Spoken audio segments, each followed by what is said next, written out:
Anyway, so I do remember it for it was the fuel crisis. And we had to cancel it because there was no certainty that if they got down they could get back. There was actually no certainty that they could get down. Anyway, they are here now. Now I got hold of Gary and Yana's name from Dennis Weekly, a sort of fellow dowser in the Wessex Dowsing Society, because Dennis decided that he couldn't make these trips anymore. And he was originally going to come down to us, and then he said no, he couldn't, and then he, prick of conscience, I suppose, he said, I'll tell you what, I will give you 2 excellent speakers. He could thoroughly recommend them, so I hope they live up to it. So, without any more ado, Gary and Yana, who's going to operate the... No, stand guard. You can leave the lights on for now, and I'll switch them off later. Well, good evening. It's the lunar eclipse tonight, I believe. Yeah, it's nearly there. It's just maybe the a last bit significant there. petrol strike. Talk to now, I don't know. Has anybody heard of the Belinus Line? Not many of them. Jan and I met in Cornwall. We were both following the Michael Line. And we met independently, really. We were both following a pilgrimage along the line. And we both independently stopped at Holywell, met each other, and got on very well. And from that moment, I lived in the north, she lived in Glastonbury, and we sort of rang each other up. And that summer, just before I left on that trip where I met Yana, I'd been in Glastonbury shopping, come across a book called Brigantina by Guy Ragland Phillips. And in Brigantina he talks about an alignment that runs through the north of England. Brigantina is sort of Northumbria, Lancashire, Yorkshire, Cheshire area, that area. And he dowsed that area and plotted the lines or alignments and found that they pivoted on an alignment that ran north-south, virtually on magnetic north. He named it the Belinus Line because in Geoffrey of Monmouth's Ancient History of Kings of Britain, he talks about Belinus built straight roads between cities. So he put down this line as a Belinus Road because he found traces of ancient road along this alignment. So I picked this book up, had a quick flick through, put it back, and although something sort of shot out of my mind, I didn't buy it. And when I got home, I read another book that mentioned this, and Yana rang me and I says, if you're in Glastonbury, get that book for me. And so Yana bought it, and she made a rough sketch of the Belinus Line on maps, and came up to see me in Blackpool following the Belinus Line. And that was our first connection with it. And when I drew it out on a full-scale map, a lot of the sites along it I had personal connections with. Although it's nothing, it didn't seem as impressive as the Michael Line at first. I mean, there was no great sites like Avebury or Glastonbury on the line at first. But after researching it for a while, it revealed itself. And sometimes I even put it down thinking, I've got no time for this. And I'd almost be drawn back to it in a kind of spiritual way, as if it was sort of knocking at my door all the time. And so I sort of continue with this, researching it, dropping it, researching it. And now it seems it's become a living force on its own. So this talk tonight is a journey along with this alignment and male and female energies, which we discovered a year or two after we actually worked the alignment. So if we start the slideshow, turn the lights down. I've got a lot to get through to in 40 minutes. Mike? What?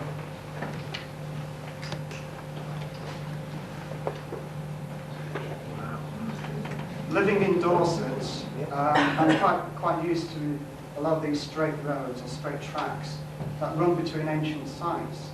This particular one still survives, although in the last 2 years they've actually redone the road and it's now split in the middle. But I managed to take this photograph a few years ago when this road still existed. This road is where I'm stood is at Woodbury Hill Fort, and I'm looking down towards Wareham. And these roads I would call chariot tracks because they do date from the Iron Age, and we know in the Iron Age the main form of travel was through chariots, and a lot of warfare was through chariot warfare. Anybody who studies history will know that. And these roads were all straight as an arrow, going to these vulnerable places like Wareham, where it could easily be attacked. But this particular one also has an energy line. And you see in the distance, there's a notch in the Purbeck Hills, and the line is straight through the Dowsing. So these ancient tracks are following energy lines as well. So this is the Belinus Line running north-south, and the Michael Line running east-west here. You can see that the Michael Line takes in the longest tract of land east-west.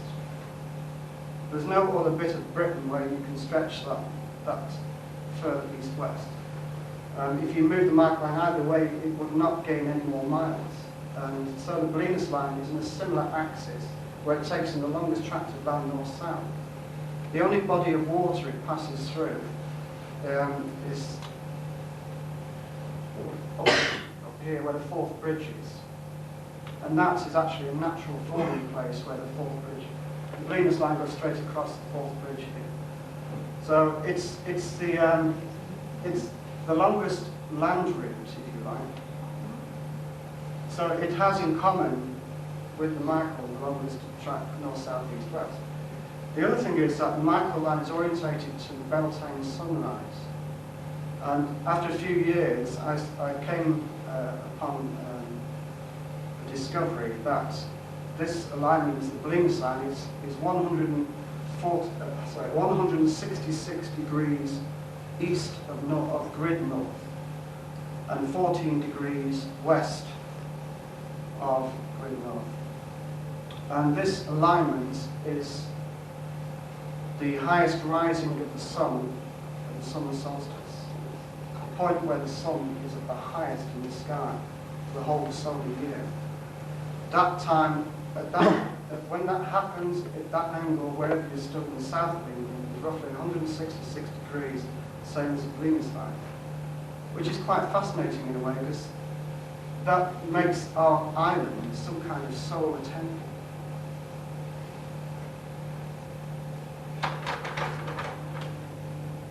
The other interesting thing about Belinus Line is that it links many cities together. Winchester, at the bottom here, as you almost know Winchester, is probably the oldest city in Britain. Long before London was the capital, Winchester had rule over the whole of Britain, apart from the Scotland, the highest part of Scotland. Carlisle was an ancient capital and place of kingship, early kingship. So too was Edinburgh. And Manchester is an important trade centre. The Belinus Line runs through Salford, which is the only fording place over the Mersey. And it's also the oldest part of Manchester, dating back to at least the Norman days, and probably earlier as a market trade area. The same with Birmingham. The Belinus Line cuts through the Bullring in St Martin's Church in the centre of Birmingham. Again, that's an ancient trading marketplace going back before the Norman Saxon days. So the interesting thing is that they connect all these cities. I mean, okay, it's not a Glastonbury, Avebury. And at first I thought, well, it's interesting, but it doesn't really make the line that appealing. So I decided to do some little research in Belinus himself, and actually found a figure of him. And this is on the Bargate in Bristol, I think. And The shield next to him belongs to the city of Bristol, not Belinus himself. But the interesting thing is the green dragon is there, denoting energy lines, just as a fun, I suppose. But Belinus and his brother Brenius, according to our earliest history, and not just Geoffrey of Monmouth, but other history that's been records kept in the museums, talks about a man who builds great roads throughout Britain, linking cities, and also making these cities churches upon this line, sanctuaries where people were safe from arrest or attack, which means a certain group of people would have gone about protecting these people. Belinus ruled around 380 BC, 363 BC. A lot of people say, well, how do we know? So we've no records going back that far, but we have. I mean, a lot of them were in the Welsh records, and the Vatican has vast amounts of records and history that they've been keeping to themselves for many years, that are now being released to American computers and tapped into back to British country, back here. So we're rediscovering our history, and I have no doubt, I've researched this man, and I have no doubt he's a genuine figure in our history. His father was Monmouth, who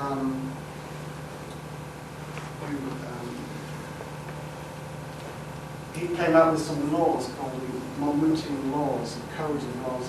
These were highway codes of laws, again similar to the Knights Templar, that they would protect pilgrims along the holy routes. Monmouth declared laws that protect pilgrims as well. And I think the whole Knights Templar ethos sort of came down from this particular time. Jan and I decided that there was enough information here that caught our interest. And certainly the sites along the line we were connected with personally. So in a way, personally, we decided to check it out, even for our own sake. So the first place we went to is St Catherine's Hill. St Catherine's Hill in Winchester has been known to us for many years as a major site of earth energy. I think most people who live in that area know that area of Winchester, know the importance of St Catherine's Hill. Lots of rituals, all kinds of different rituals take place there. And it seems to be some kind of wheel of energy. Lots of dowsers found main lines going through St Catherine's Hill. One runs from Hastings through Winchester, through Glastonbury, of course the Belinus Line, and there's many others. It's almost like a Catherine wheel, if you like, with energy lines coming out all over it. So while we was on St Catherine's Hill, we tuned into the Belinus energy itself. And here on the top of the hill, it's unfortunately I haven't got an overhead shot, but there is a labyrinth or a turf-cut maze, which you can see here just about. It was here that we discovered this tremendous energy, and other dowsers have since been up here and found this incredible energy around this labyrinth. Lots of people go up there and walk it at the winter solstice, or the summer solstice. We went up there at the winter solstice, and it was very, very powerful.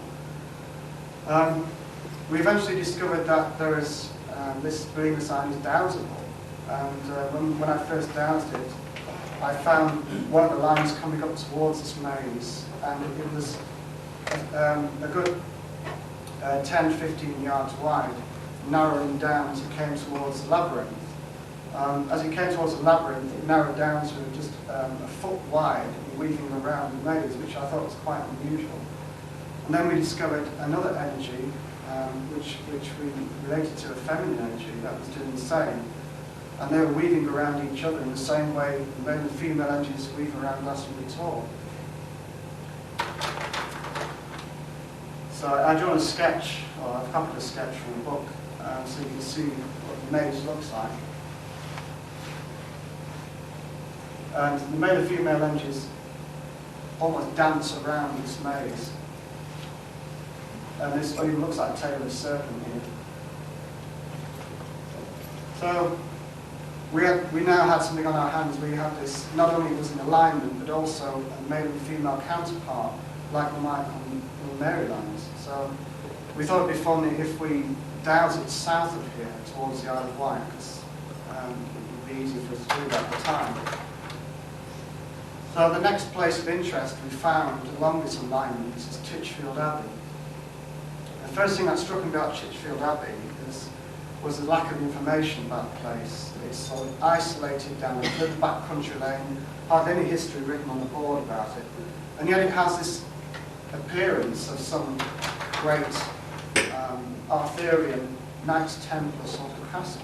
And yet it's an abbey, which I thought was very strange. So I decided to do some research into this abbey and uncovered some amazing history that set me on the trail of Belinus Line even stronger. We discovered that it was first built by a bishop of Winchester, Peter de Roches.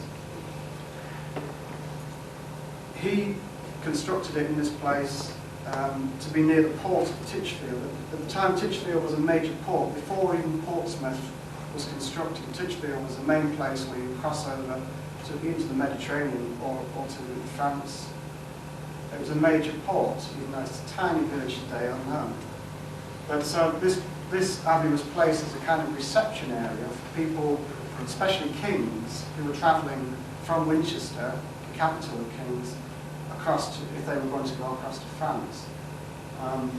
For some reason, the Itchen was not appropriate. I don't know why, but they found it easier to go from Titchfield.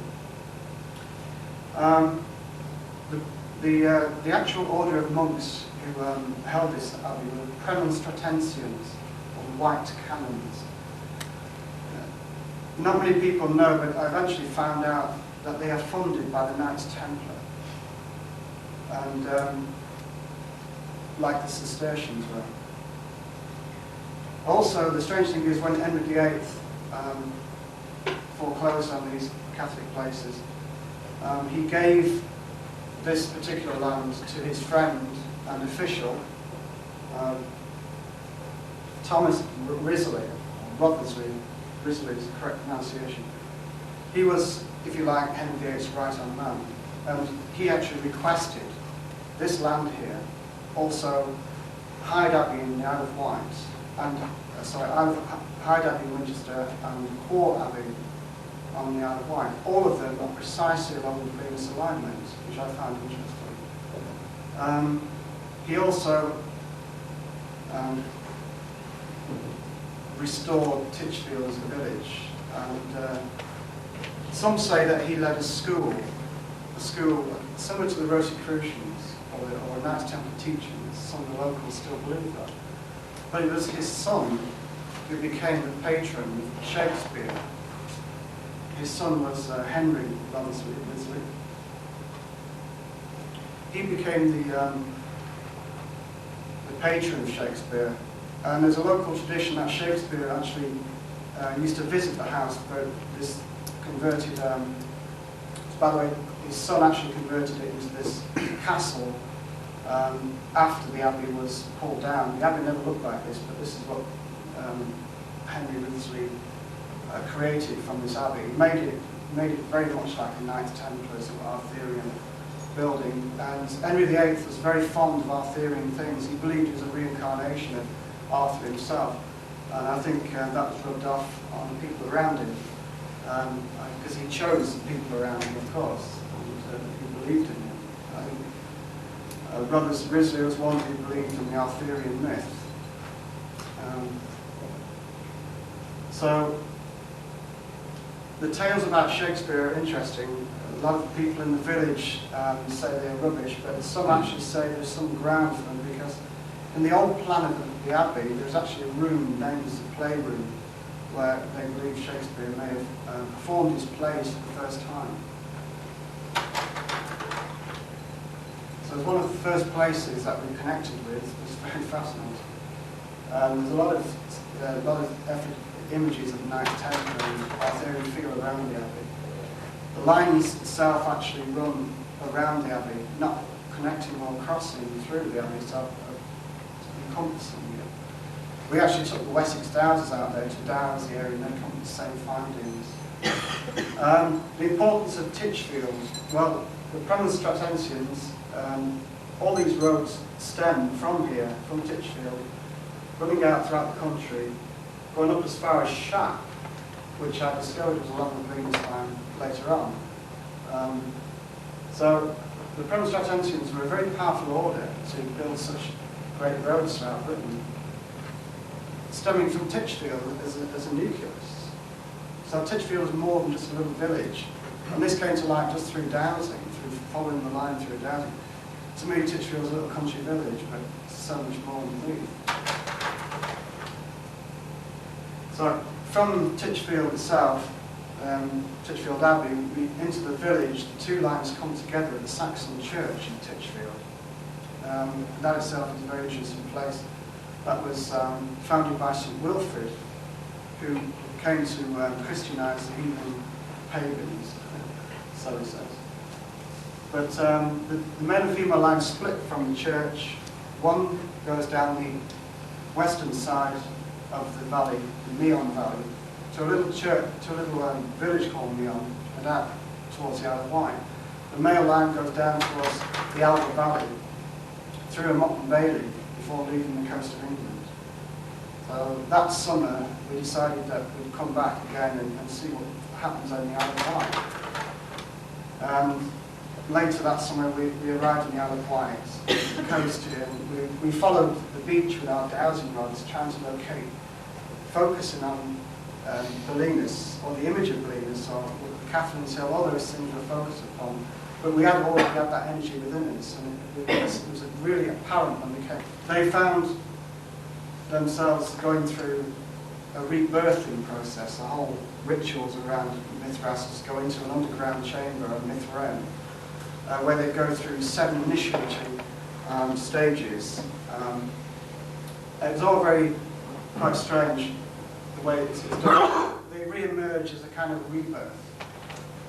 There's a lot of imagery in braiding that fits with other Mithraeums around the country. There's no doubt in my mind there's a Mithraeum there.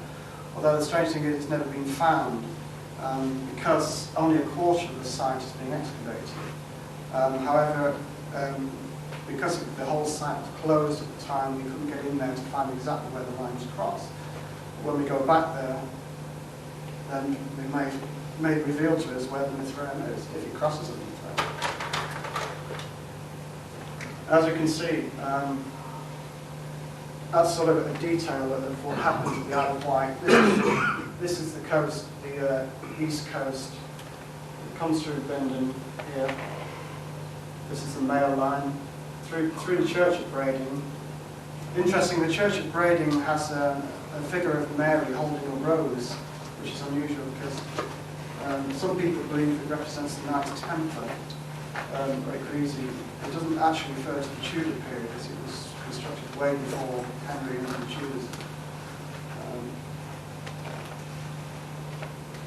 Yeah, through the Devil's Punch Bowl. So the 2 crossings either side of the hill. The lines both go out. Once the female line goes out from Sandown, the male line goes out. I can't remember some park. I think it is. I can't remember where it was. So I decided to do some research into the Isle of Wight itself. I discovered that this Firestone Ridge forms the shape of a serpent. An author called Brian Innes does some research on this many years ago in the 70s. And he did a feature in The Unexplained about this. So I looked into it, and sure enough, he believes that this Firestone Ridge actually mimics the path of the moon over the 9-year cycle. There is actually, you could put an eye there at Enbridge Fort. It fits perfectly if you look at the features and the contours. And the nose of the serpent that sticks out to the sea is still called the nostrils today. And the tail, of course, we know the famous needles, always looks like a tail coming out. The other interesting is the Druids had 3 of their most important sites along this Firestone Ridgeway. The Needles themselves was one of their Druid sites. The Longstone was about here, and there was the Moon Grove just near Brading, actually, very close to Brading, all upon this serpent.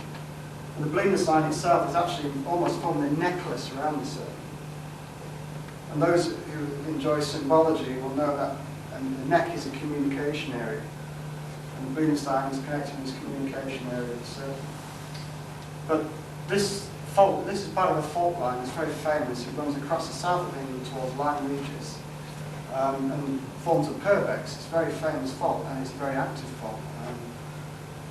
Portland and a lot of the islands there, they've had severe earthquakes in the past 300 or 400 years, all because of this great fault. And occult people and witches and things who live on a lot of this alignment, especially through the purbex, all believe it to be some kind of base chakra or some kind of base energy in England. It is centred at the bottom, right at the base of England as well, which is very interesting. Whether that's true or not, I don't know. So we decided to go back to Catherine's Hill and work our way northwards. I think this photograph, unfortunately, is not very good. It showed the full moon, and the clump of trees here is where the two node, we're looking up to it, from St Cross Hospital, which is here in the trees. Because the feminine line came down from Catherine's Hill through St Cross Hospital, that was founded by Henry de Blois, a very interesting character who figures a lot in the Belinus Line. But then the Ellen also goes through some springs just south of the cathedral before heading towards this particular door through the cross.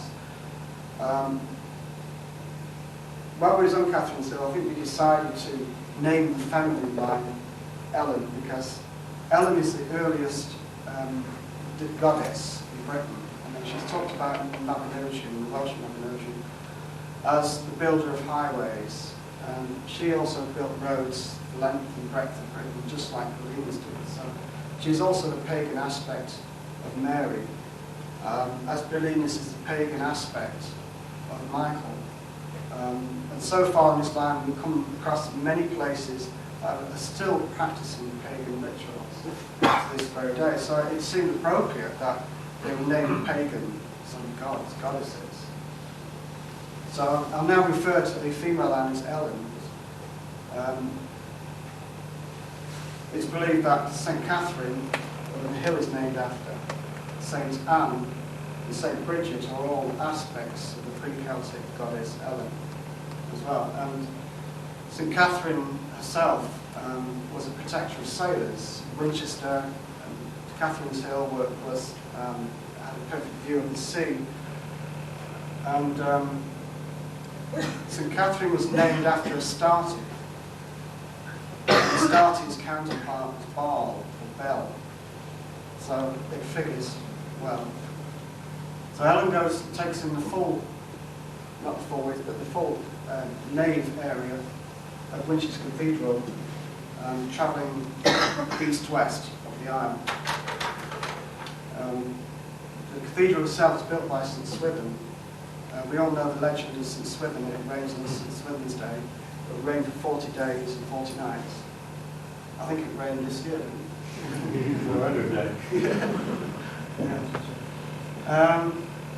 St Swithin is a bit of a character, I suppose you could say. If you looked at his history, he's a bit of a Uri Geller of his day.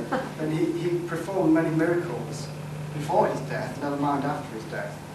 And it's believed that he had some kind of gift, or even knowledge of magical things, or some kind of hidden religion that he passed down. Apparently he passed his knowledge down to Alfred, according to local tradition. And that King Alfred himself was blessed with some of the incredible knowledge passed down to him from who knows where. So St Swithin himself had a shrine at the back of the cathedral,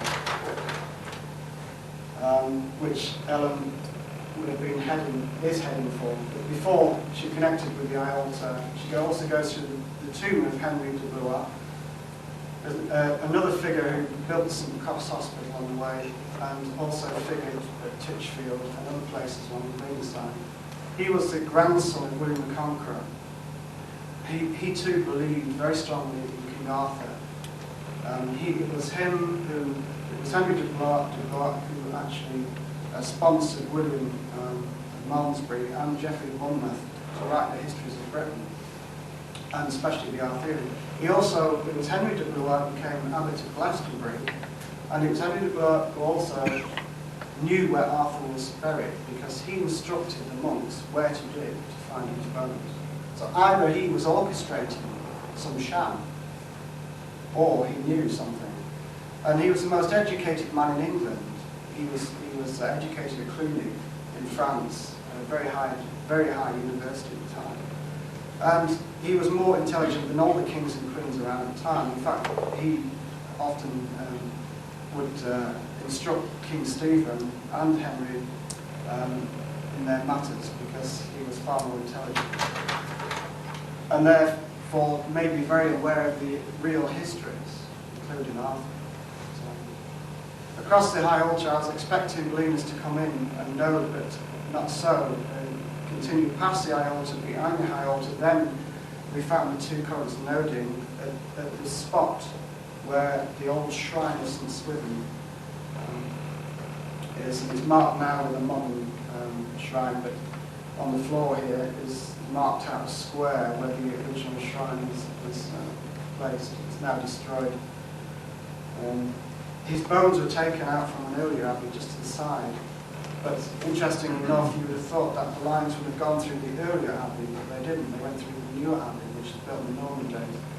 And I found this at a lot of places. Sometimes lines actually move to where people are, or where the energy of people are. Because I think sometimes these lines are living, and even Hamish and Paul found that the Michael lines sometimes would swerve off to a tiny little chapel somewhere for no reason at all and back again. It's because the energy of pious thoughts and people is almost drawing this energy. Underneath Winchester Cathedral is a very, very powerful site. A lot of the people who have been down here have met, extremely powerful energies. And it's flooded at the moment. This statue is just sticking out of the water in quite an incredible way. But it's very dowsable down there as well. Unless you want to get your feet wet, you want to go dowsing. The Allen line continued, or the female line continued through the north east corner of the cathedral, through St Mary's Gardens, a little park just by the statue of Alfred. I didn't know till later that it was this park where was under this turf here, the foundations of a nunnery of Benedictine nuns. The line comes near the statue, across the road to a little church, which is a Templar church, St John the Baptist, Hospitallers. Again, some of these churches in Winchester are tucked away and hardly look like churches, but following the line that led us through these incredible little churches. One of them, we followed the Belinus from the cathedral through the little church of St Lawrence. We found out through the museum that the Lawrence Church was built exactly on the Royal Chapel of William Conqueror. These little discoveries sort of make you feel that you are finding something real when you find things out like that. Especially these stones here in this St Mary's. These stones were taken from beneath McDonald's. Before they built McDonald's, there was a church there, St Bruin's Church. And of course, before we'd even known about this, we were dowsing the Belinus Line and found it to go across from St Lawrence's, up the High Street, as far as McDonald's. And at McDonald's, it makes a sharp turn northwards. And I always wondered why that was. I mean, why McDonald's is causing this sort of... Yeah, Bloomsbury, yeah. And then when we found that sort of little bit of history, it was actually, I was reading a Fountain magazine actually, it was Glenn Broughton who wrote an article, and he'd been following lines through Winchester, and he'd been following the same lines, virtually the same places he was talking about in Winchester he was following. And he discovered that in St Mary's Garden, these sarsen stones that had a plaque on them came from St Bruin's Church on McDonald's. And I was amazed to think, Christ, yes, that's why the engine makes this kind of apparent switch to the north. So there was a stone circle there. That's what I'm trying to say. These stars and stones were part of something that looked like a stone circle. So the Belinus Line itself continues north through the hall, the Great Hall, where the King Arthur's Round Table is kept. And again, with a road connecting with King Arthur again. The table itself doesn't date from King Arthur, we know that now, although it may date from Edward I. Although there's always discrepancy with carbon dating and dendrochronology, it can be a little bit inaccurate. Tradition says that Henry de Blois actually created the Round Table, but that's in doubt. So I would probably say Edward I because he was the one who witnessed the opening of the tomb of Arthur's bones, and he himself tried to reinforce his bloodline with Arthur so that he'd be more accepted in his own country. And he also went to take the Stone of Destiny from Scotland. So I think he was trying to create some kind of empire again, centered around Arthur. So it's possible it was from his time. The Belinus Line cuts around the east, it goes north of the city, around to the west, so the east, and it comes across to Hyde Church. This is St Bartholomew in Hyde. I'd actually been to this church before, and Yana and her friend went across this church. We didn't douse the area, we were just sensing it out. I was across the road at the Hyde Abbey entrance itself, and knew that some of the energies were around there. I went back to Dow's, found the Belinus Line goes through down the axis of this church. But while I was in the church, I was looking through the history, discovered that the bones of Alfred, King Alfred himself, were taken from the altar of the abbey and placed under this stone in the north, so the east end of the church. And apparently it's not being excavated. They spent quite a lot of money excavating for his bones in the old abbey, but it's well known in history that the monks took his bones out and moved them to a safer place. And in fact, they found a document now saying that apparently during the Reformation they found a stone coffin lead-lined with Alfred's name on it. They broke the coffin up, emptied the bones out into the pit, and reburied the sarcophagus somewhere else. Apparently, so many years later, some monks dug down, found the bones that were just scattered, and then put them into a box and buried them here. The Belinus Line goes straight through where this grave is. And I didn't know that until I'd actually read the information. Across the road is the only bit of what's left of Hyde Abbey. Hyde Abbey was the cathedral of the abbey that Alfred himself had built. It lies north of the cathedral, and both are along the alignment of the Belinus Line. North of Winchester, before we came to this famous place, we arrived at St Marybourne. St Marybourne is a natural fording of the River Bourne. And again, the Belinus Line and the alignment go right across the only fording place in this great river at then. Years ago, the Bourne was quite a torrent, like some of the rivers are becoming today. Now it's died down, it's come back again. So, again, the road theory was making sense that this line was forming a kind of ford. It was going across fording places. St Mary's itself is quite an amazing little church there, St Peter, and as you walk in, this incredible large black font. And this font was again brought into the country by Henry de Blois. But he had also placed this, for no reason at all, upon this tiny chapel in the village for no reason. We don't know why. There's 7 of them brought into the country, and one of them is in Winchester Cathedral, and the other one is at St Marybourne. That was Highclere, sorry, the one that's fine. One of the Belinus Line itself is very close to the house itself. Highclere is where Lord Carnarvon was born, and where he's buried on the hill, back Beacon Hill, which one of the lines connects with the Belinus Line.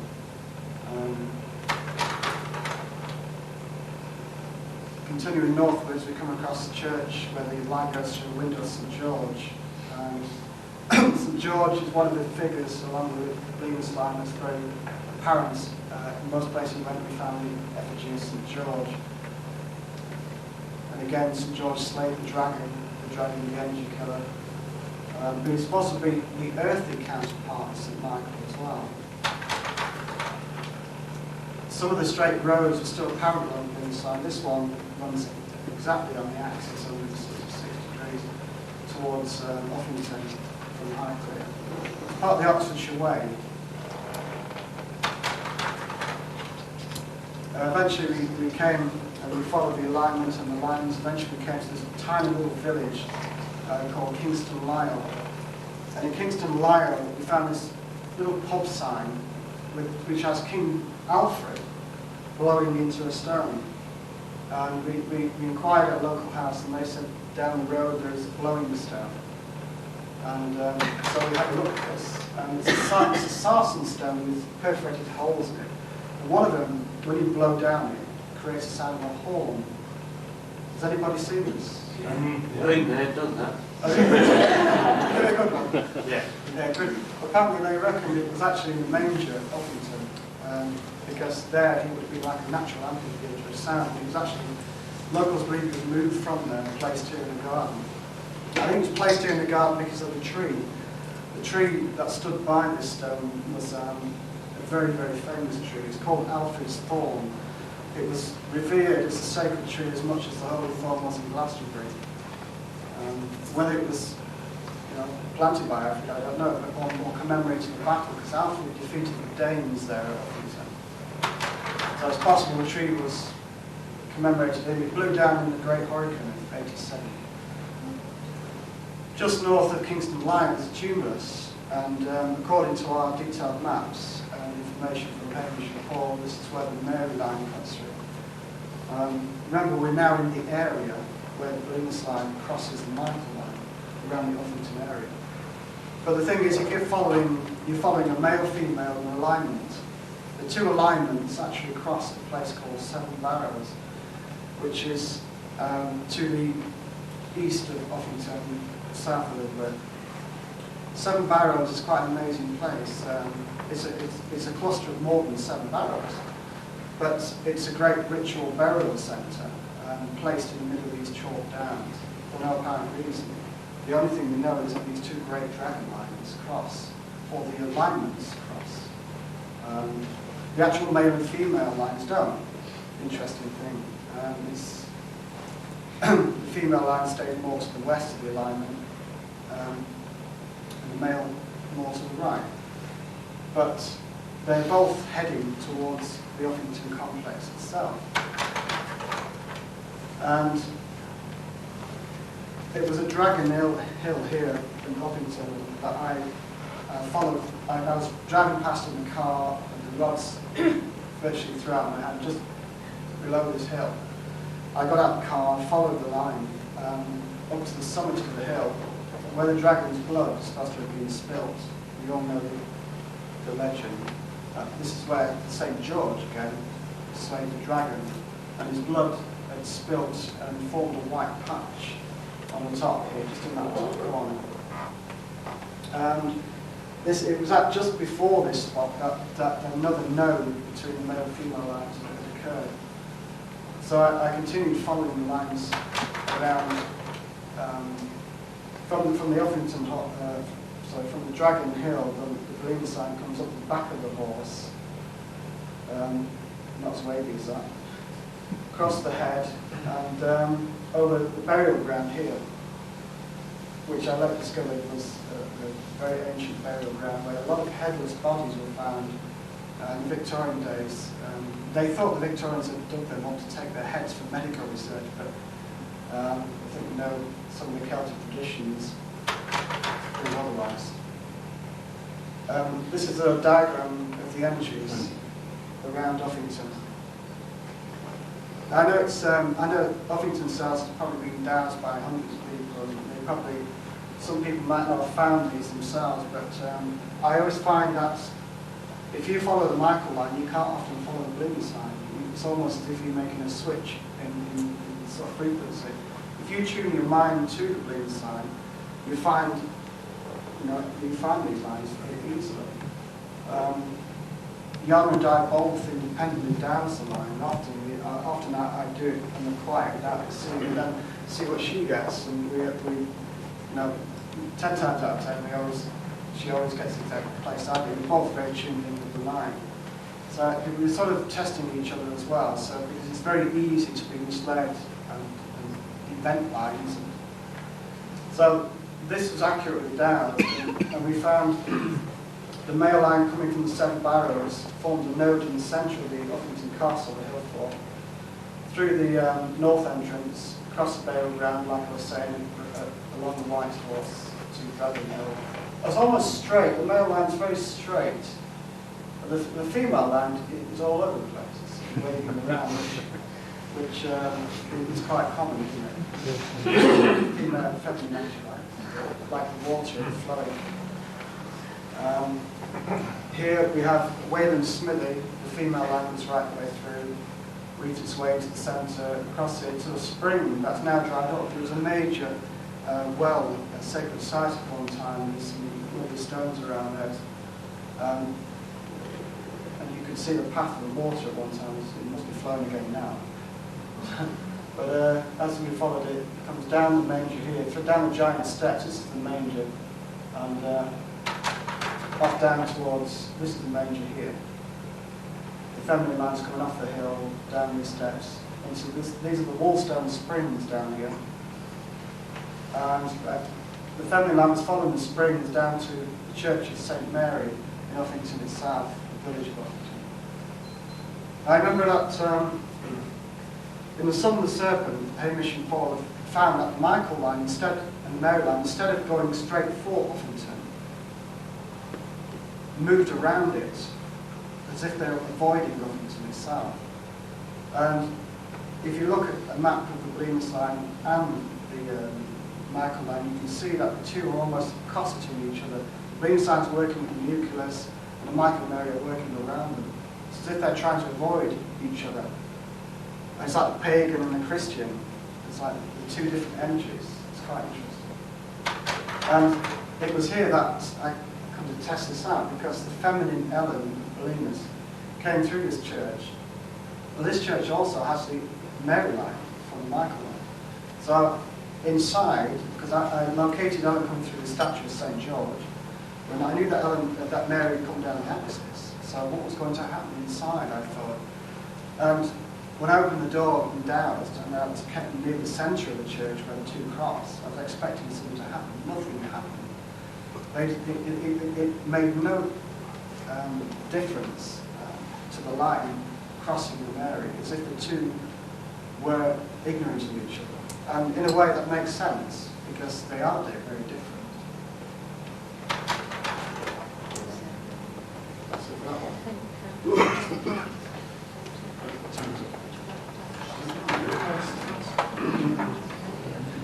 Tell us what you like. Okay. No, it's all right.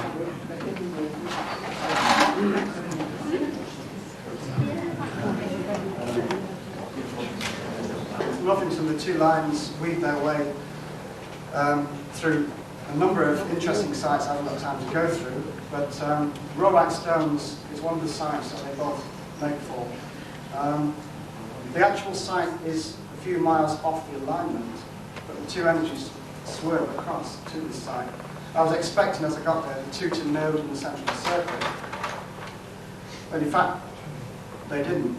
We all know the Whispering Knights is the oldest monument in the Rowe-Leete, older than the circle. This is Neolithic, whereas Bronze Age, the circle is Bronze Age. And this incredible picture of the Kingstone, which is my favourite. I think any Dowser will find more things of interest in the Kingstone than the circle and the Whispering Knights. What actually happened when I was dowsing is this. The Belinus came through the Whispering Knights, through the Kingstone, and formed a crossing with the feminine line on the long barrel, which was totally what I didn't expect. The Ellen came up from the springs, Wallstones, came from the springs below. Clipping the circle, not even entering the circle, through the emissions of Crossroad Nobody, just behind. Again, I can't explain, but that is the way the engines run. So we will see. But from the long mound, there's a little stone on this mound. The mound is actually Neolithic, and I'll go back and it's this actual part of the mound. If there was an entrance here roughly would have been the back of the chamber. So, and I only thought research, because I didn't know it was a long barrow, I just knew it was a ridge. But there's a legend to it that apparently the king was stopped from gaining his rightful part of England that he wished to have from a witch who said that if he could walk to the edge and see Long Crompton, he shall be king of all England. But as he walked up to the edge, this mound rose up, and it blocked his view, and he turned to stone, and he became King Stone. There's something symbolic here about the mound and the stone. And I think it has something to do with this. I've detailed more of this information in a forthcoming book. From this mound, you can see down is the ancient village of Long Crompton. Most of you know about witchcraft and occult is one of the places in Britain where the witches used to practice, and still do apparently some people. Behind there's a hill called Harrow Hill, where apparently the rituals take place, and the alignment is dead straight from this stone through the church, through this Harrow Hill, off towards Braille's Hill, which is another site of interest on the Belinus Line. At Braille's, well, I was trying to find the line, I was driving along country lanes. I got to a little village called Sutton under Braille's, and here I found this incredible tree, this ancient oak that's just gnarled, and the line was heading for us. I followed it up the side of Braille's Hill to find these incredible springs, because the Ellen line was following the feminine line. The male line was heading up towards Meon Hill. As Meon Hill is a very interesting site, because the word Meon is the same as the Meon Valley that we started. The whole Belinus Line started coming through the Meon Valley, the Meon Estuary. I asked John Michel what Meon stands for, and he said it stands for middle, or central. And I thought, well, this is a middle axis line of Britain. It makes sense to be a middle hill on the middle line. Because further up the Belinus Line, the centre of Scotland is Pitlochry, the geographical centre of Scotland. The Belinus Line goes straight through Pitlochry as well. So there's a lot of this central aspect. Meon Hill itself is again the centre of witchcraft, all kinds of occult practices. Again, pagan aspect in all these sites. The Rowe-Leete stones has a lot of pagan practices still today. But I discovered while at Meon Hill there is an old track that used to link Meon Hill to Rowe-Leete stones. And this track was a straight track that was used for centuries. From Rowe-Leete stones, a writer that I was reading recently, there's a legend of a spirit path that runs from the Rowe-Leete stones to Uffington. And we know that there was a very important road from Uffington to Catherine's Hill in Winchester. So that forms the Belinus Line itself, 166 degrees. So here we have this, I was starting to get a connection with this site. And just past the hill, just over the top of the hill, following the energies, we came across this church of St. Swithin, again with Baptist St. Swithin. And apparently he built this church here because he taught the local family of the area, the Saxon people. The actual grounds out of dowsing here was the actual site of a nunnery. But the lines itself were heading to a little village the side of Stratford called Luddington. The name itself inspires historians. But these earthworks are prehistoric. But the line was avoiding the church, going through these prehistoric tracks, and through a little cottage. Now, this cottage used to be a blacksmith shop. And before a blacksmith shop, it used to be a chapel. And it was then that we discovered, through local traditions, that here is where Shakespeare married Anne Hathaway. More connections. But it was here at Stratford-upon-Avon where we made the most curious discoveries. So I'll leave it there for now. Oh. I'll come back later. Lights. I'm sure most of you have been strapped on aid. No? You haven't left. Okay, the Stratford on Avon is probably the most important church there. It's the Church of the Holy Cross. Sorry, the Holy Trinity. This is a cruciform church near the ancient fording place where Stratford takes its name. A few years ago, about 4 years ago, we was following the Belinus energies from Luddington, and it was getting very late.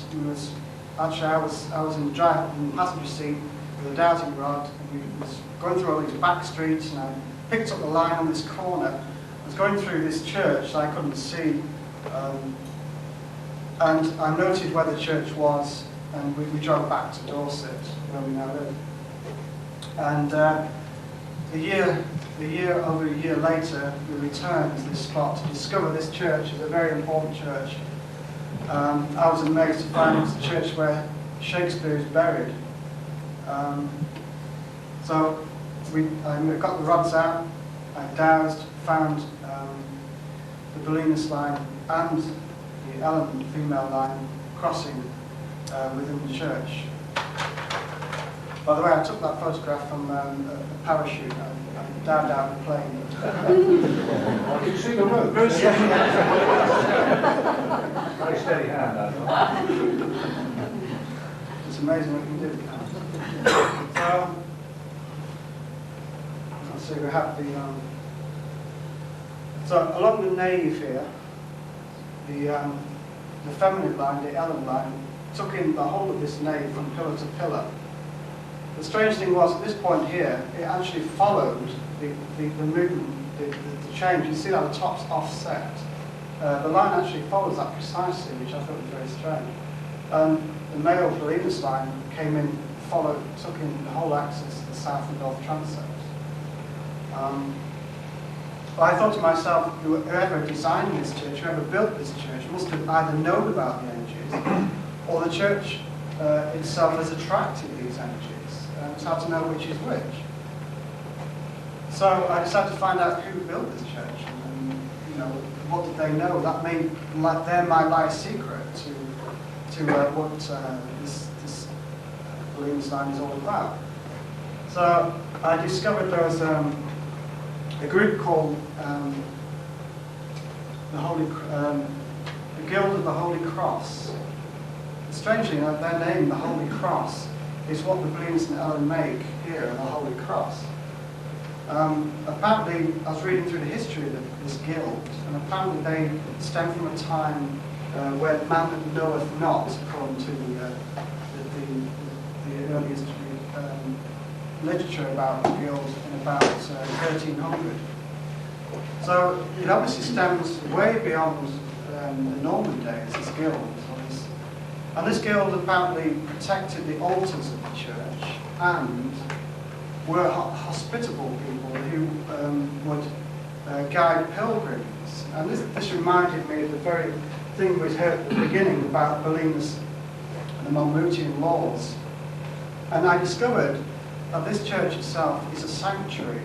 One of the ancient sanctuaries where you could knock, there was a sanctuary knocker at this church where you could knock and find refuge.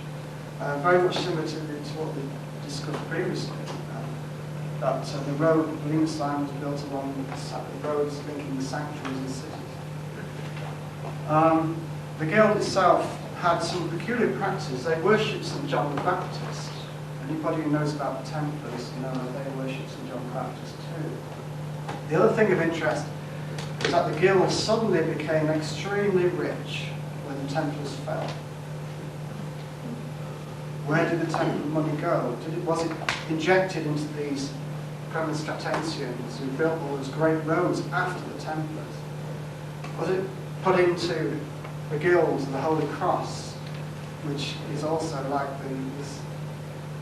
the Holy Cross of Jerusalem? There's some puns on the word to do with the Templars. So the interesting thing about the Holy Guild was that out of the Holy Guild came several famous people. John de Stratford was a member of the Guild who became Bishop of Winchester. Interestingly enough. He also went on to become Archbishop of Canterbury. The interesting thing about Winchester, again, is that during the days of Henry de Blois, he nearly got the archbishopry to Winchester. And he lost in a few votes, and the archbishopry went to Canterbury. But it could have been Winchester. Today we could have been talking about the Archbishop of Winchester instead of the Archbishop of Canterbury. It was just a few votes between them. So Henry de Blois was right in there at the beginning. And he also, the bishops of Winchester also funded most of the building of his church.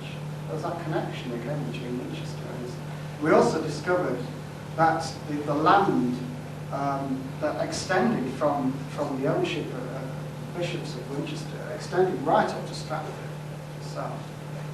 So, interesting.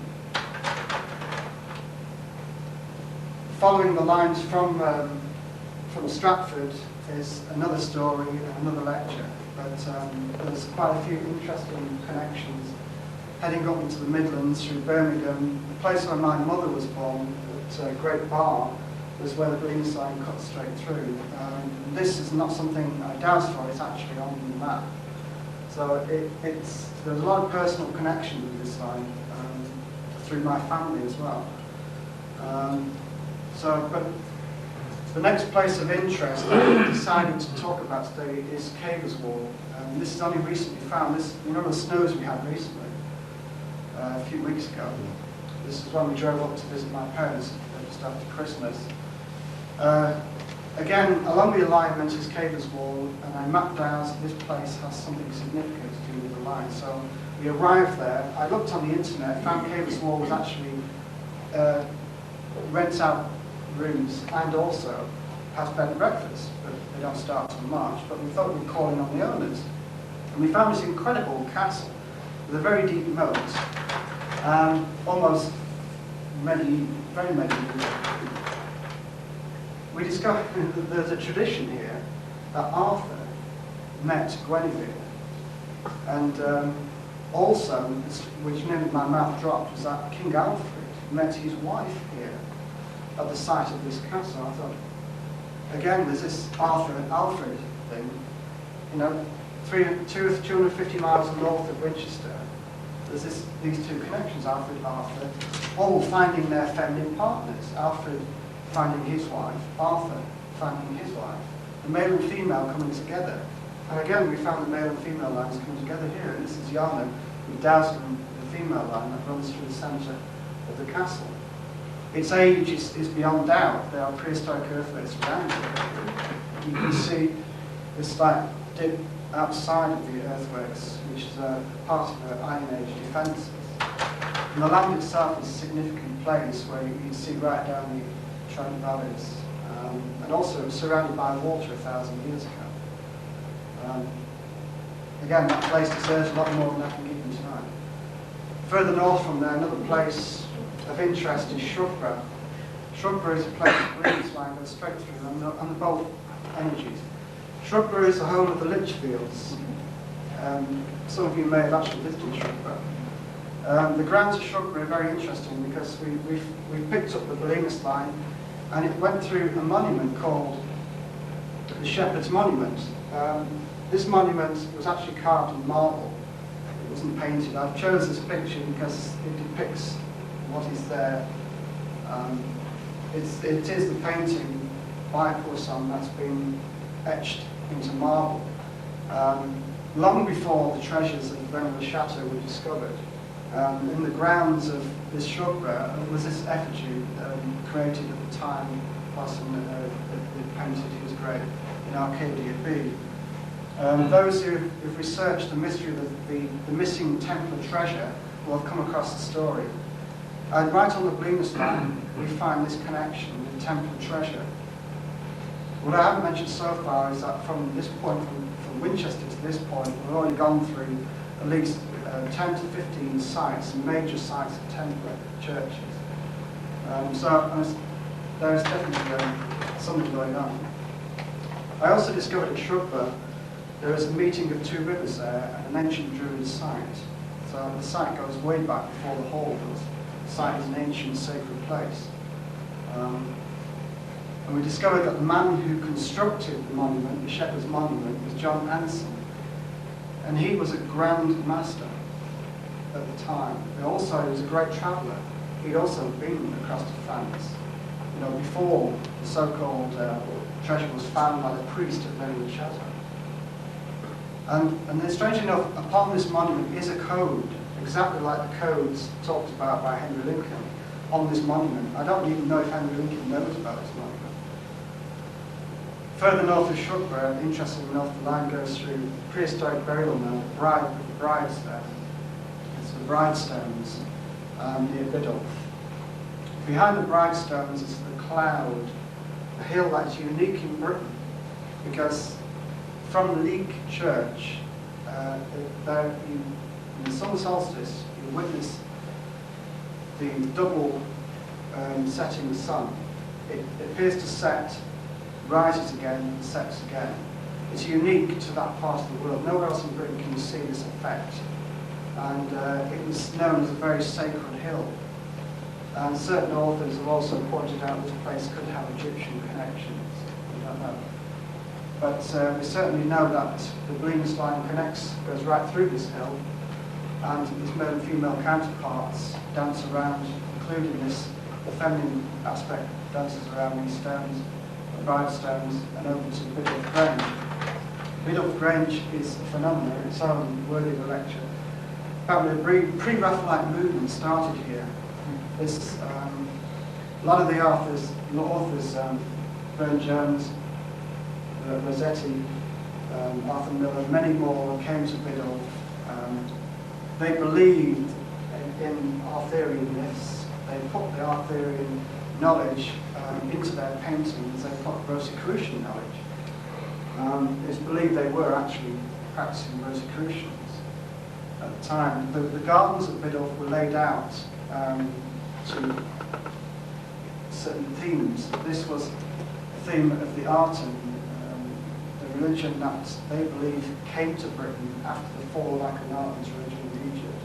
And they believe they settled in the area around the cloud where this double setting sun took place. And this area is around Stoke-on-Trent, Leek area. A fascinating area worthy of lecture of its own. In the same gardens as an effigy here, as you can see, the golden ball with the sun disk speaks for itself. Further north of here, an interesting spot that is precisely along the alignment is Alderley Edge in Cheshire. Alderley Edge has a legend that Arthur sleeps here within the rock. This is Castle Rock. The legend is that when England is at the hour of need, Arthur will ride out, symbolically, on his white charger and rescue England. This is quite a popular myth around Britain. Certain areas do have these myths of Arthur that's sleeping in a cave. And I found at least 3 instances of this along the Belinus Line. And it's interesting, the whole thing about Arthur and sleeping, reawakening. Arthur at sites seems to be sites of earth energy. Is it something to do with reawakening earth energy? There's a well just along the edge, Alderley Edge, where it shows a man's face. Now, if you look at this here, you see 2 eye sockets there, a nose, forehead, and sort of effigy of a face. It's a very ancient face. It's supposed to be the face of Merlin. And the well is Merlin as well below it. It's very ancient, it's very interesting, and it's very much part of the Belinus alignment. Is that natural or is it carved on them? It's believed to be carved, but it almost looks very natural. Unfortunately, the light wasn't so very good, and I didn't have my best camera with me, so I didn't get it in full detail. Further north, skipping quite a few interesting places through Whalley Abbey, another Cistercian temple from the place. And here is probably the most important site on the Belinus Line. This is the exact centre of the Belinus Line. The exact centre of the Michael Line is Avebury. The exact centre of the Belinus Line is Shap. Not many people know about Shap. Shap was an incredible site 500 years ago until it was completely blasted and cleared during the Victorian days with dynamite. The stones are pink granite. Pink granite is a natural stone of the area. It has, you can see that the hue it gives off. It's quite amazing. This particular circle is called Kemp Howe. It lies exactly, precisely at the centre of the Belinus Line. That's precisely from the end, which is right at the top tip of Scotland to the Isle of Wight. And history says that this place was Neolithic. It dated from the exact same period as Avebury. The carbon dates come from the same era. This was quite a large circle, about 30 metres across. The stones are very, very large. Most of them are broken up. And what you can't see now, if I turn the camera that way, you would see a railway line. The railway line goes right through the middle of the circle. And such is the desecration that occurred in this area during the Victorian days. From here, there was a huge avenue, a stone avenue, with massive stones, as big as Avebury, that marched for over 3 miles. One or two of them are still left, and I managed to capture yellow against this one. You can see some of the stones are the size of Avebury, and they are granite. Not saucy. Incredible. And the other thing about it, there was circles connecting circles with avenues, very much like at, in Avebury, where you've got the circle at the sanctuary connecting to the main body of Avebury itself. Interesting enough, the same period, both the centre of each lines, I thought it requires more research. So I found some of the stones, and I'm stood next to the stone here with a cut mark on. And you can see one of the avenue stones at the back here, another stone here. And they march about the width of the West Kennet Avenue, northwards to an incredible place called Mordivic. Mordivic is where I spent a lot of time dowsing and researching in my early 20s. And a lot of mysterious things have happened on Mordivic to friends of mine and me, including balls of light that were captured on film, including miraculous healings that have taken place there, weird objects that have been seen, energy that you can feel. And Mordivic is the most swampiest ground in Britain, and yet it's plastered in stone circles and standing stones in that area, all within this area where the alignment of Belinus go straight through, and the male and female connect with the alignment at a node, a place called a copstone. I've drawn a sort of plan of what happens at Shap. The two energies come together and stay together, exactly like Avebury. And at the centre here, there is another avenue that goes out to another circle, which is a different form of energy, very similar to what Hamish and Paul found at Avebury itself. And up at the next circle, Skellow Hill, the two divide again, come together again, the copstone in Mordivic. Again, worthy of direction. Just north of Shap is the Abbey. This Abbey is a Premonstratensian Abbey, exactly the same as Titchfield, by the same monks, the same order. Again, the Ellen line goes through here, just like the Ellen line does through Titchfield. The connections are quite amazing. Again, the Premonstrations were funded by the Templars. Long Meg, people know Long Meg, one of our greatest stone circles, Neolithic, dated from the Avebury period. This photograph, well, this is a slide taken on a photograph that I took that shows the shadow of Long Meg meeting the circle. Again, here the two energies node of this incredible site, which is the winter solstice, by the way. The shadow is cast on the winter solstice. And then Carlisle. Carlisle, again, is just like an industrial town, but the history is fantastic. Carlisle is very similar to Winchester.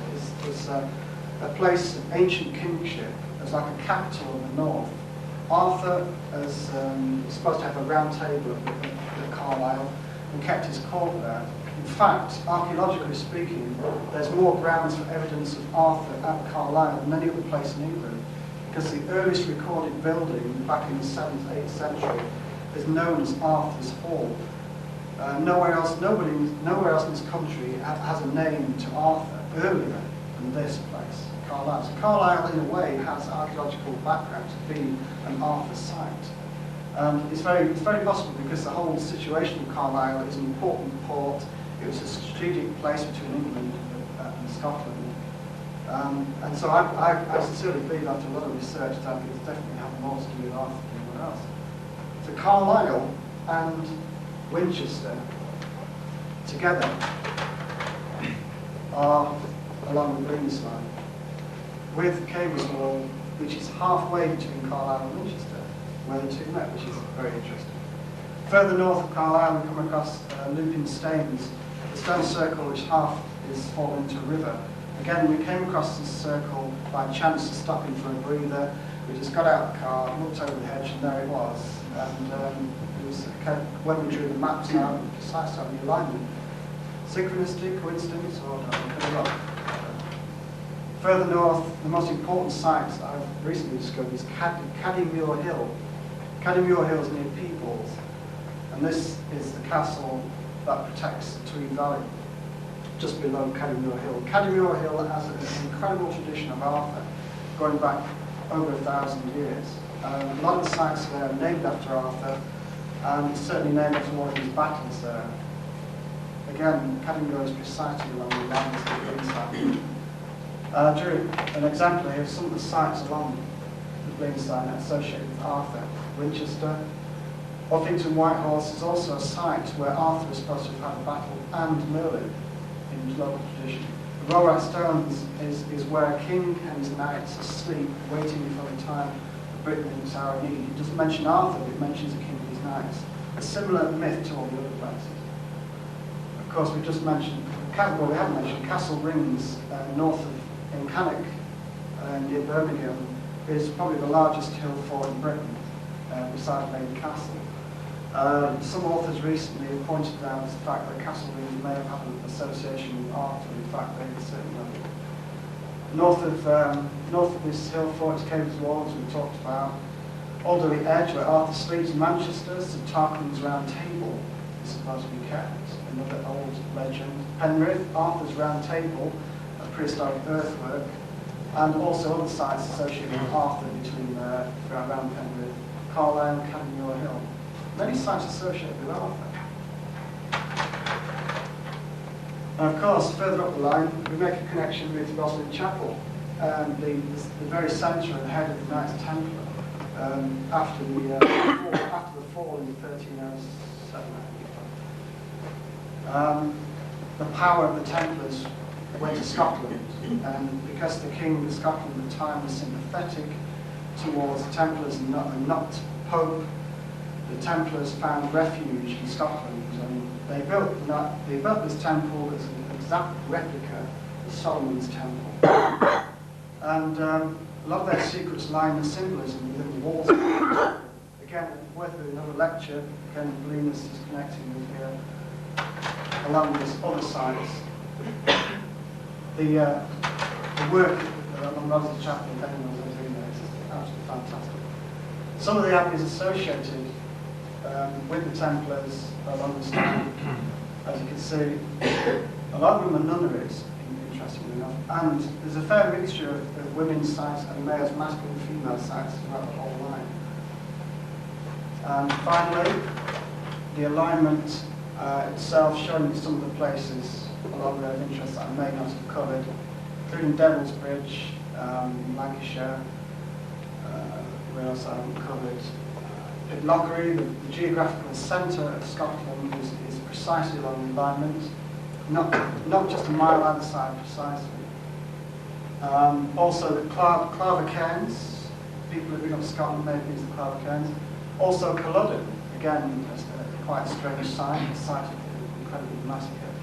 Lairg, prehistoric settlement near the top, leaving England to go, Scotland to go up to the Faroe Islands.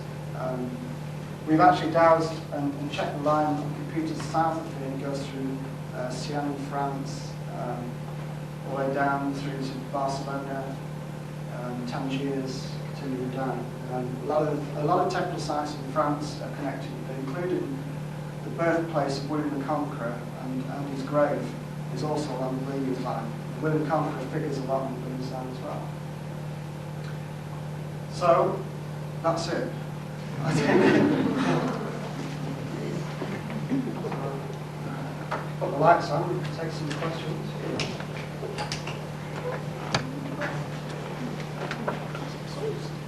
You talk about the alignment. Yeah. I take it that's just effectively the average of the other two lines. That's right. Something that you can't dowse in itself. That's right. Well, now, we've found through experience in dowsers that the alignment is dowsable, because if you think of the concept of a caduceus, it's like the third element between the male and female. And the caduceus, or the centre bar, is the balancing bar, the bar that has both energies combined. And I've found that along the Belinus Line, certain dowsers are strongly, really connected with the alignment part more than the male and female. So it's, there's three. I mean, there's a male, female, and the balancer, the third element you come across. So some people are very tuned in with the straight lines. I found some dowsers can't find the certain lines, some can find the straight lines. But yeah, it is dowsable. Yeah. Although it's very difficult to dowse, I would think, to prove as well. Aren't they all? I wouldn't like to dowse a line myself. That's a line of concept rather Yeah. than an actual dowsable line. Exactly.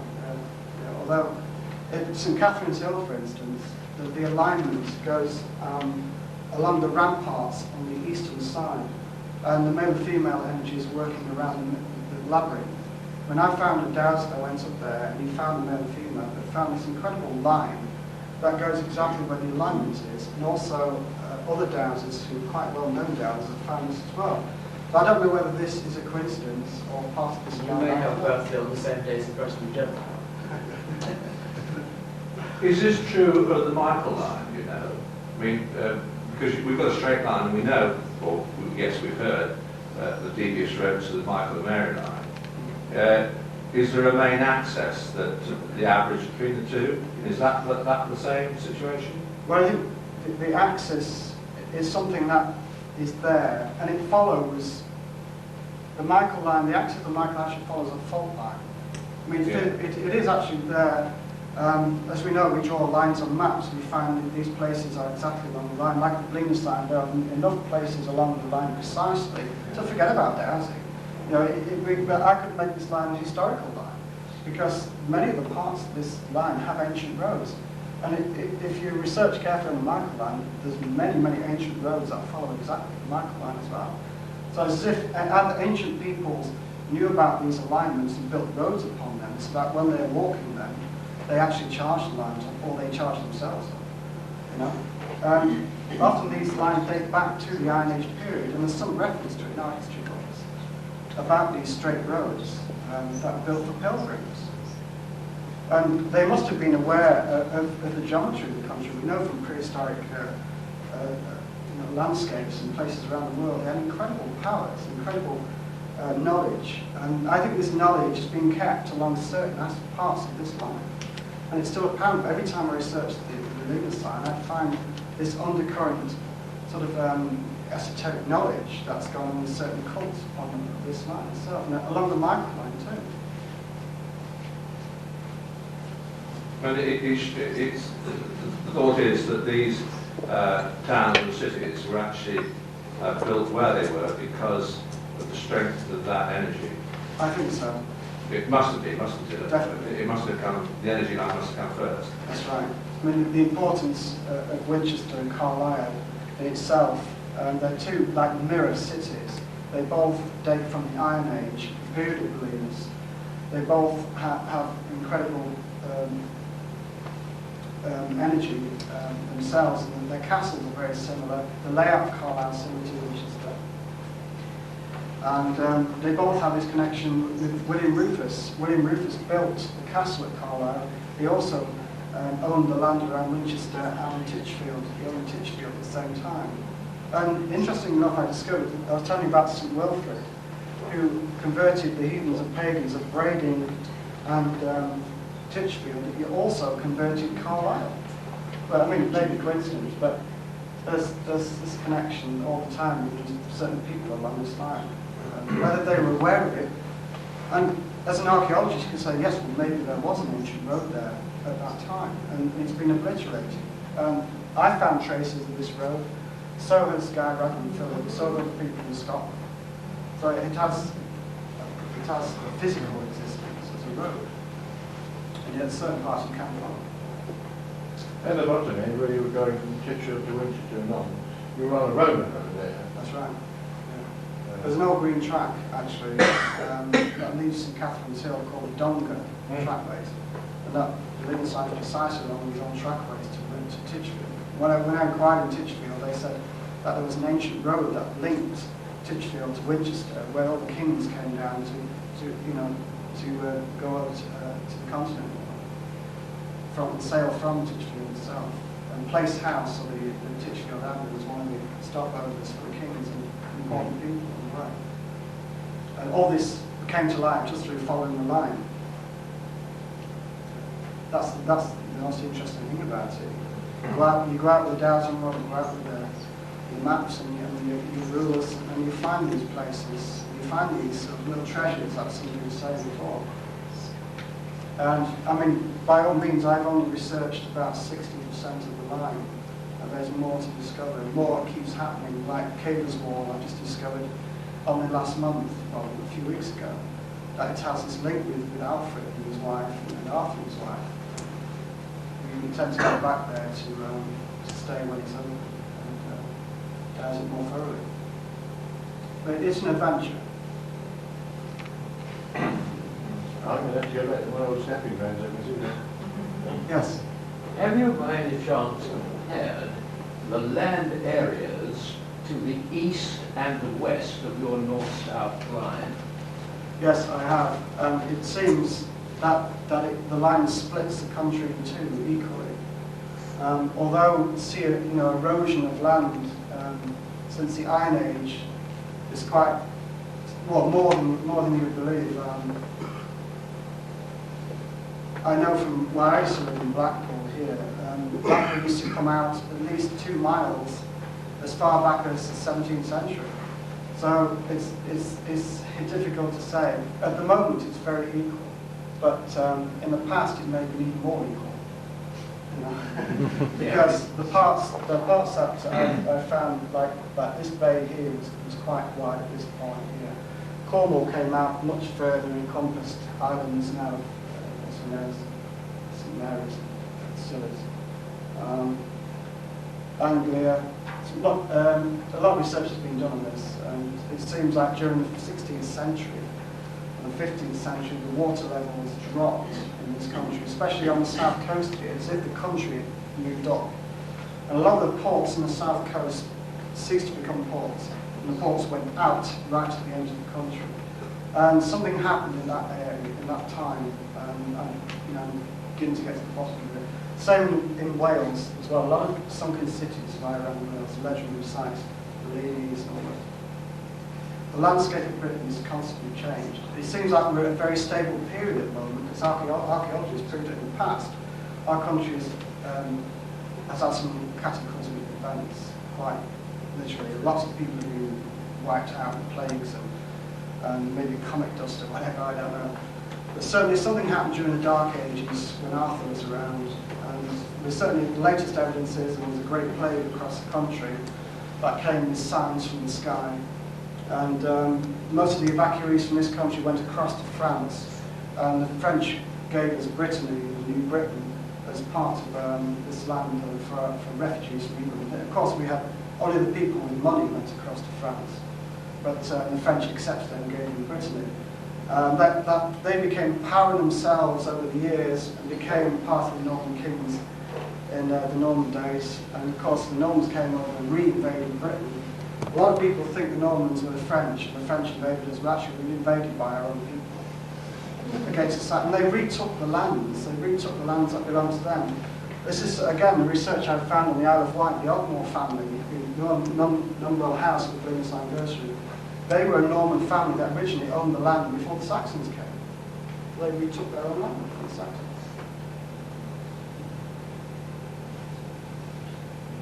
Relief, Yeah. It's all right, you're not French.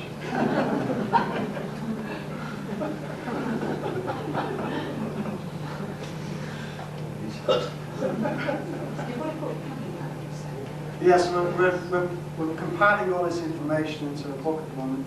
We've done a shorter version of this for Dennis Weekly's book, which he's about to publish. But this information is probably not that thick at the moment anyway.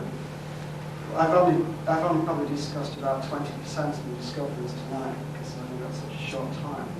But there are much more fascinating things that have been uncovered through this. But presumably somebody's been through this way before, on this track before. Only Guy Ragland Phillips in the north of England, he came across it purely by plotting alignments and lines and using historical, he was an archaeologist as well, he also understood. And he also came across this road that followed this alignment and realised this was a very important road. I mean, he was the one that stretched it out down to Winchester. But he hadn't researched any of the sites along here. Guy Ragland did research was the middle section here. So all we did is continue Guy Ragland's work. Apparently Guy Ragland is no longer around. He's very old man apparently. And, he wrote the book during the 70s, but nobody ever took it up. But I mean, that came to me at that time when we was following the pilgrimage to Michael Line. And all my life since I was a teenager, I've been dowsing earth energy sites around the north of England. And I'd come across dowsers who had cured black lines in my local area, and I was fascinated by that. That somebody would ring somebody up and say, you know, have you got any problems with your house? And they'd say, yes. Well, he said, I found a black stream through your house. And he would come along and strike his, find the spot, put his copper rods in, and eventually the land, would clear and plants would grow again in the house and everything. And that inspired me to dowse when I was 16. And so I've been dowsing since I was 16, I suppose, and following the lines in the north of England. And a lot of the sites I was really drawn to were along the Belinus Line, but I didn't know it was a Belinus Line until I met Yana down in Cornwall. And then I realised that, well, no wonder I was attracted to these places. Shap and Moordivik, were two of the places, the central line I was really drawn to. And around Whalley Abbey, I often used to go out from Real, from Blackpool, all the way to Whalley because I liked the area so much. These things going mad. But yeah, it's like this line has a personal connection with me in a way. And, so in a way, the line has been drawing me to uncover it, not the other way around. It's quite a strange story, and lots of synchronicity. Lots of strange meetings. We all know about synchronistic things happen. And there's been enough synchronistic things happen along this line to convince me that what is here is genuine. Even if I'm completely out of order with the male and female entries, the alignment itself stands up in its own right, as well as the Michael Line does. I think at first people would think, well, cities, well, they're not really ancient sites, they're not really sacred sites. But all cities stem from something. And I think probably the Brigantina Line is more of a man-made line than the Michael Line, which follows a natural fault. In fact, the Michael Line itself follows the Jurassic plain where the beaches of England came to the sea. Any geologist knows that. So there's kind of a natural thing about the Michael Line, whereas the Brigantina Line is more orientated to the axis of the whole country and the people itself. There's a difference. And maybe the pagan aspect, the Belinus Line, and the Christianized aspect of the Michael Line work in harmony together. The old and the new.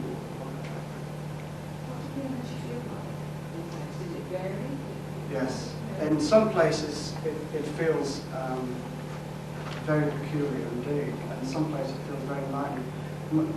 Feedback I've had from other dowsers who listen to my lectures and gone through these is they found St Catherine Hill quite a strong place. I mean, some people have had to walk off the hill and ground themselves because when they tuned into the energy there, it was overwhelming. It is a very powerful line. I still don't understand, but I know that it is a world line because I have been actually tracing it around the world. And people who have been to Mallorca and Ibiza, the line goes between the two islands and connects from one island to the other. We found that out by chance. We'd been on a holiday. The only holiday that was available for us at one particular time was Ibiza. So we went down to Ibiza and we got this incredibly strange. We felt drawn onto the line that goes through Ibiza, like we were on the Belinus Line. It was only when I got home and we used a computer program and worked it out on the maps that the line was precisely through Ibiza. So we was drawn to Ibiza without us knowing it. It was like the Belinus Line drew us again. I mean, okay, you can say maybe you're just attracted, maybe you're just making this up, but the line is straight. The line doesn't lie. I mean, I can't bend the line. I mean, I could do it if I wanted to. I see, bend the line to suit my, where they fit nicely just down there. I don't need to be there, but I'm very conscious of that. I don't want that, because I mean, anybody can check this work out and say, hold on, this is your way out here. But so we continue to uncover these. Have you coloured Dowsers? Yes, the Belinus Line coloured Dowsers white. White, yes. Which is interesting because I found at least over 40 sites along the Belinus Line that go through white places, which is interesting now. Like the white horse. White. Although it's not white. Yeah, no, there's a lot of strange places that have this white name. I don't know why. The feminine line, the Ellen line, has indigo violet colour, very similar to the Mary line. And the width, we've dowsed them to have 12 frequency bands each one, which means each one had positive and negative bands of 12. Other dowsers have found this out as well. At times, the Belinus Line can be extremely wide. In areas where it's going through countryside, I found it to be 3 times the width of this hall. Coming near sacred sites, they tend to condense themselves to work with the site itself. But if you think about it, the Michael line is only a third the length of the Belinus Line. And so the Michael line itself, they douse, sometimes goes off up to 5 or 6 miles away from the alignment. That again happens on the Belinus Line. Some of the sites go up to about 4 to 5 miles at the maximum. Never any more than that, strangely enough.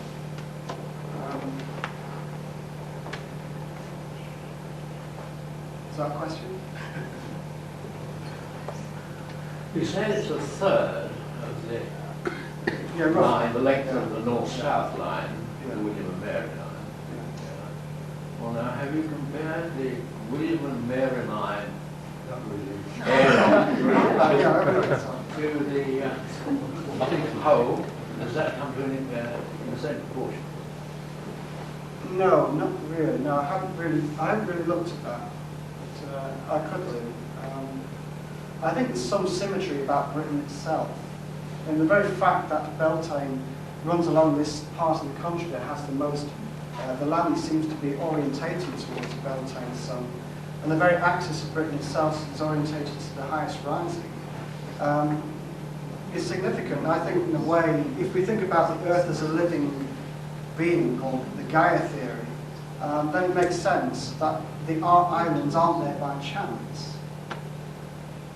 They are created by some kind of earth spirit or living creature, I don't know. I mean, the whole theory of a rock revolving around the sun doesn't fit anymore. I mean, it makes sense that the Earth has an electric field. We douse that electric field. We have an electric field. I've got magnetometers at home that measure our personal electric fields. I can see that. I can also see the Earth's magnetic field. Then if the Earth has a magnetic field, it has to be alive. And it is alive, I believe. And we have lines around our body that the Chinese use for acupuncture. In the same way as the Earth has lines around her body. And some of the stones, as we know, have been placed upon certain points to act as acupuncture needles. I think Belinus Line is one of these natural grid lines, if you like. Or if we look at these two lines as in the terms of the human body, the Michael line could be termed as a major vein in the body, like the aorta, and so is the Belinus line, and the energy is pumped around the grid, through these two major lines, all the blood vessels. It seems to it just makes sense to me. That's the feeling I get as I'm walking these lines, is that they are major veins or arteries. When you're dowsing this stuff, it's very strong. How do you find it? How does it affect you as a person? Do you get tired easily, or does it invigorate you? Definitely. Did it charge you? I feel very drained, yes. Yeah, although you're sort of yes. part of the line almost. Yes, It we're still has dragging very effect. healthy people. We eat well, Yeah. we take our vitamins, everything. We keep very well fit. Yeah. And along these lines, I'm just absolutely drained and exhausted in no time. And often it takes 2 or 3 days to do, a small area, because I just feel like dropping.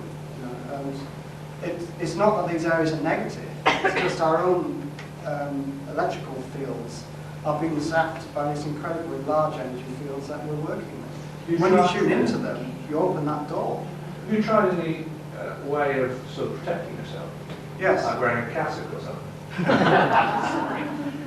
There are ways I do use protection. I do visualise protection as if you're inside a suit of armour. Yeah. Is one good way of doing it. But often we forget to do those things. That's right. But yeah, it's a good reminder to do it more often. Any more questions? Any more questions? No?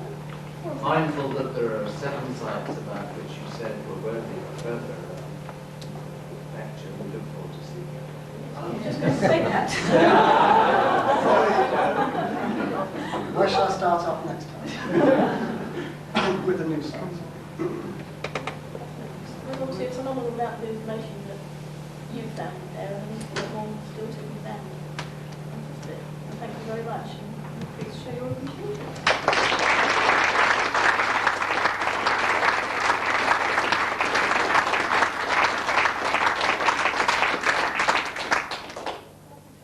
Yes. Okay, thank you very much. Yeah, could I? Oh, yes, this is going on. You forgot that. No.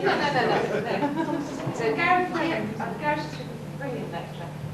If anybody, the whole idea is, to inspire people to visit these sites, douse yourselves, and if anyone's got any feedback, we'd be very, very grateful for that. So there's some pieces of paper down there that talk about various tours and things we do. It's got our address, our name and our email number on.